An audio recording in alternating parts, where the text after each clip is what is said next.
Hello, my name is C. I'm a PhD student at Clark University in the United States. Before I talk about my personal project, I would like to first introduce a news that happened last year in 2021. Chinese government established a new law last year to shut down all academic-related after-school activities in China, such as math tutoring, English tutoring, and etc. You may wonder why. The simple answer is to protect the children from their parents who are so obsessed about children's academic outcome. The news tells us two things here that worth mentioning. First, the academic stress is significant and has a negative impact on children's development. Second, the population of parents who are obsessed about children's academic achievement is large.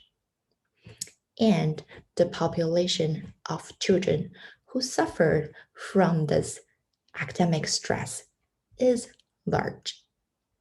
The government has no other way but to establish the law to prevent future damage.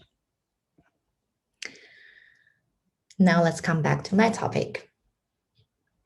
The tiger parent was first introduced to the American society in 2014 by a law professor at Yale University, Amy Tra. She published a book to identify tiger mom as an ideal parenting strategy. Chicken blood parent represents another type of obsessive parenting style, but it's a relatively new concept, and that was introduced in 2021. Here, I'm not trying to differentiate the two types of parenting and whether they're good or bad parenting strategies. What is fascinating here is that the shift of tiger to chicken blood represents a shift of the parent identity, which indicates that the people's cognition is constantly changing along with the interactions with the context. The context includes the policies, culture, and of course, interactions with people, families, friends, coworkers. In China, for example, the cultural historical impacts are Confucianism, Cultural Revolution, one-child policy, economic reform, and the educational system. These cultural historical changes, as well as the interaction of them, make the Chinese parent unique. Before I joined the PhD program, I worked at a K-12 school in Beijing, China, for 6 years, where I got to know many families and parents. And I find it's fascinating the commonalities are that the high investment and high involvement from the parents into their children's education.